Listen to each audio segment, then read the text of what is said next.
एक बार की घटना है। महात्मा बुद्ध के सबसे प्रिय और करीबी शिष्य आनंद एक बार कहीं जा रहे थे। तभी रास्ते में उन्होंने देखा कि एक अधेड़ उम्र का व्यक्ति एक चट्टान के ऊपर बैठकर रो रहा था। यह देखकर आनंद वहीं रुक गए और उस व्यक्ति के पास जाकर उसके दुखी होने का कारण पूछा। वह व्यक्ति अपने आंसू पोंछते हुए बोला, मैं यही पास के गांव का रहने वाला एक बदनसीब व्यापारी हूँ। मैं जो भी काम करता हूँ वह बिगड़ जाता है। व्यापार के चक्कर में मैंने अपनी माँ और पत्नी के गहने गंवा दिए। मैंने अपने परिवार को खो दिया और यहाँ तक कि अब तो मेरा खेत और घर भी गिरवी पड़ी है। मुझे तो लगता है कि मेरी किस्मत ही खराब है। उस व्यक्ति की बात सुनकर आनंद बोले, तुमसे किसने कहा कि तुम्हारी किस्मत खराब है? जरा मैं भी तो जानूं कि तुम्हारी किस्मत में क्या खराबी है। व्यक्ति बोला, पहले मैं खेती करता था, लेकिन हर साल उसमें घाटा होता था। कभी सूखा पड़ जाता तो कभी ज्यादा बारिश से फसल खराब हो जाती, कभी आवारा पशु फसल को नुकसान पहुंचाते, तो कभी कीड़े मकोड़े और बीमारियां फसल को बर्बाद कर देती। खेती से मेरे परिवार का गुजारा ठीक से नहीं चल पा रहा था, जिससे परेशान होकर मैंने खेती करना छोड़ दिया और व्यापार करने का निश्चय किया। मैंने पत्नी के गहने बेचकर अपना व्यापार शुरू किया, लेकिन मेरा व्यापार नहीं चला। शुरू में तो मेरे परिवार वाले ने थोड़ी बहुत मेरी आर्थिक मदद की, मेरा साथ दिया, लेकिन जैसे जैसे मुझे नुकसान होने लगा, मेरे परिवार वालों ने भी मेरा साथ छोड़ दिया और मुझसे दूर हो गए। अब तो वो मुझे देखकर अपनी नजरें फेर लेते हैं और मुझे ही अपने परिवार की गरीबी और दुर्दशा का जिम्मेदार ठहराते हैं। अब तो मुझे अपने जीवन ही व्यर्थ लगने लगा है। अक्सर मेरे मन में ख्याल आते हैं कि अपने जीवन को ही खत्म कर लूं, और आज मैं यहाँ आत्महत्या करने ही आया था, लेकिन हिम्मत नहीं जुटा पाया, इसलिए इस पत्थर पर बैठकर रो रहा था। दूसरी तरफ मेरा एक मित्र है। हम दोनों ने एक ही साथ व्यापार शुरू किया था, लेकिन वह आगे बढ़ गया और मैं पीछे रह गया। मेरी इस असफलता की वजह से वह हर समय मुझे नीचा दिखाने का प्रयत्न करते रहता है और वह अक्सर मेरे घर आकर अपनी सफलता की बड़ी बड़ी बातें करता है। मेरे घर वालों को बताता है कि कैसे उसने इतनी कड़ी मेहनत करके इतना बड़ा व्यापार खड़ा कर लिया है, और वह अक्सर अपने फलते फूलते व्यापार के किस्से मुझे, मेरी पत्नी और मेरे माँ बाप को सुनाते रहता है, जिसे सुनकर मेरे घर वाले उसकी तो प्रशंसा करते हैं, लेकिन मेरी बुराई करते हैं, मुझे नकारा और कम दिमाग का कहते हैं। मेरी पत्नी और माँ मुझे बात बात पर ताने मारती है, जिससे मुझे बहुत दुख पहुंचता है और कई बार खुद की नाकामयाबी पर क्रोध भी आता है, लेकिन मुझे समझ नहीं आ रहा कि मैं क्या करूं। यह सुन भिक्षु आनंद ने पूछा, तुम्हें किस बात का दुख होता है, अपने असफल होने का या फिर मित्र की सफल होने का? सवाल सुनकर वह व्यक्ति एक पल के लिए सोच में पड़ गया, फिर बोला, अगर सच कहूं तो मुझे अपने असफल होने का उतना दुख नहीं होता जितना कि मित्र के सफल होने का होता है।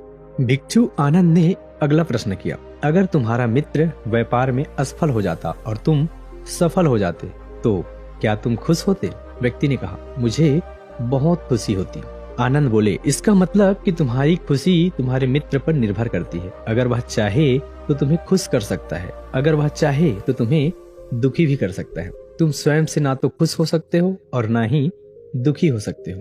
भिक्षु आनंद की बातें सुनकर व्यक्ति थोड़ी देर के लिए सोच में पड़ गया और फिर बोला, आपकी बातें सुनकर मुझे कुछ आशा हो रही है।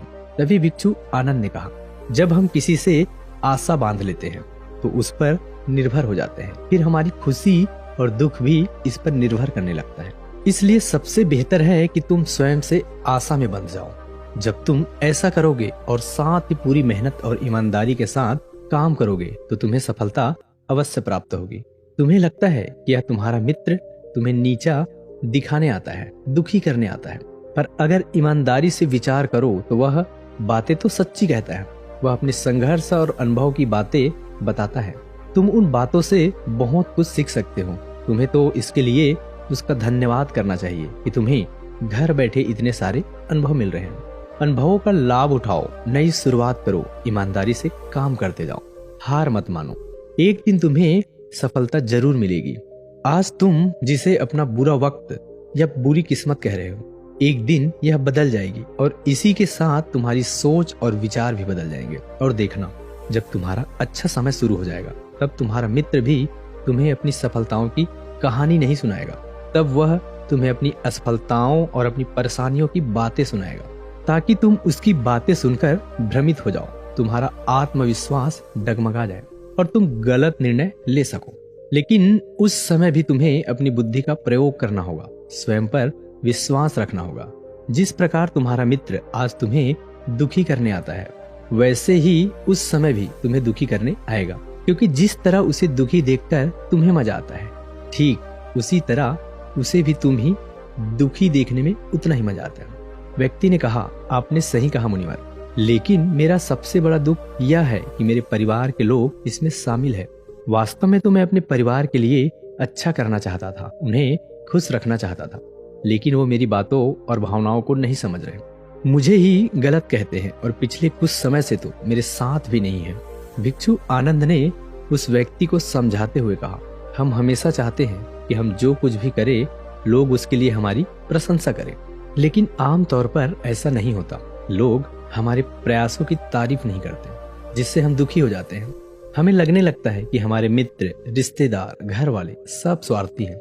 लेकिन तुम किसी को अपना परिवार मानते हो और उसके लिए कुछ करना चाहते हो, तो फिर तुम ऐसा क्यों सोचते हो कि तुम दूसरों के लिए कुछ कर रहे हो? वास्तव में तुम अपनी खुशी के लिए कुछ कर रहे हो, क्योंकि उन्हें देखकर तुम्हें खुशी होती है। अगर ऐसा करते समय तुम मान कर चलते हो कि तुम दूसरों के लिए कुछ कर रहे हो, तो तुम दुखी रहोगे। लेकिन अगर तुम्हें लगता है कि तुम स्वयं के लिए कर रहे हो, तो तुम खुश रहोगे, क्योंकि जब हम स्वयं के लिए कुछ करते हैं या करना चाहते हैं, तो इसके लिए हमें शांत होने की जरूरत नहीं पड़ती। भिक्षु आनंद की यह बातें सुनकर उस व्यक्ति के चेहरे के भाव पूरी तरह बदल गए। उसने कहा, आप सही कह रहे हो। मैं समझ गया कि अब तक मेरी किस्मत इसलिए खराब थी क्योंकि वह दूसरों के हाथों में थी, लेकिन अब से मैं अपनी किस्मत को अपने हाथों में रखूंगा। फिर से प्रयास, पूरी लगन और ईमानदारी से काम करूंगा, और जब तक सफलता नहीं मिल जाती चैन से नहीं बैठूंगा। उस व्यक्ति की बातें सुनकर भिक्षु आनंद मुस्कुराए और उसे एक छोटी सी दिव्या देते हुए कहा कि इस दिव्या को हमेशा अपने साथ रखना। इसमें एक ऐसा मंत्र है जो तुम्हें बड़े से बड़े दुख से भी बाहर निकाल देगा। लेकिन इस दिव्या को तभी खोलना जब तुम्हारे सारे रास्ते बंद हो जाए, कोई उम्मीद नजर न आए और तुम्हें लगे कि पूरी दुनिया व्यर्थ है और यहाँ रहना व्यर्थ है। व्यक्ति ने भिक्षु आनंद का धन्यवाद किया और उस दिव्या को लेकर अपने घर वापस आ गया। उसने नए उत्साह के साथ दोबारा अपने व्यापार की शुरुआत की और इस बार उसका व्यापार चल पड़ा। अपनी मेहनत और लगन के बल पर बस कुछ ही सालों में वह एक बड़ा व्यापारी बन गया। उसके परिवार वाले भी उसके साथ आ गए और उसका जीवन बहुत सुख, शांति और समृद्धि के साथ बीतने लगा। लेकिन समय और किस्मत के खेल को आज तक ना कोई समझ पाया है और ना कोई समझ पाएगा। यह सदा एक जैसा नहीं रहता, यह बदलता रहता है। उस व्यक्ति के जीवन में भी बदलाव आया। वह व्यक्ति जिस राज्य में रहता था, उस राज्य पर पड़ोसी राज्य के राजा ने हमला कर दिया। उस हमले और लूट मार में उस व्यक्ति का सारा धन भी लूट लिया गया। उसकी दुकानें और घर सब जला दिए गए। जान बचाने के लिए उसने अपने परिवार के साथ वहां से भाग गया। व्यक्ति अपने परिवार के साथ कई दिनों तक इधर उधर भटकता रहा। वह दाने दाने को मोहताज हो गया। उसका बच्चा बीमार हो गया और इलाज के अभाव में बीमारी से पूरी तरह तड़पने लगा। यह देखकर उसका हृदय चित्कार कर उठा। उसके पास अपने बेटे के इलाज और परिवार को खिलाने के लिए धन के नाम पर एक सिक्का भी नहीं था। वह अंदर से पूरी तरह से टूट गया। ऐसे में उसे एक बार फिर से निराशा ने घेर लिया। उसे लगने लगा कि उसका जीवन व्यर्थ है, सारी दुनिया व्यर्थ है। लेकिन तभी अचानक उसे भिक्षु आनंद द्वारा दी गई दिव्या याद आई। उसने बड़ी उत्सुकता के साथ उस दिव्या को खोला। उस दिव्या के अंदर एक पर्ची रखी हुई थी। उस पर्ची पर कुछ लिखा हुआ था।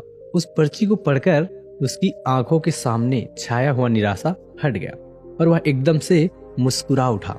उस पर्ची पर लिखा था, यह वक्त भी गुजर जाएगा। दोस्तों, यह कहानी हमें सिखाती है कि समय के खेल को समझना संभव है, यह हमेशा बदलता रहता है। इसलिए बुरी परिस्थितियों में हमें अत्यधिक निराश नहीं होना है, आत्मविश्वास बनाए रखना है, क्योंकि समय बदलता जरूर है। आज बुरा है तो कल अच्छा दिन भी आएगा। दोस्तों, कैसी लगी यह कहानी आपको कमेंट सेक्शन में जरूर बताना, और अगर अच्छी लगी हो तो इस चैनल को सब्सक्राइब करके नोटिफिकेशन बेल को जरूर ऑन कर देना, ताकि कोई भी ऐसी ज्ञानवर्धक कहानी जब हमारे चैनल पर पोस्ट हो तो आपको तुरंत नोटिफिकेशन पहुंच जाए। तो मिलते हैं किसी अगली कहानी में, तब तक के लिए अपना ख्याल रखिएगा। जय हिंद, जय भारत।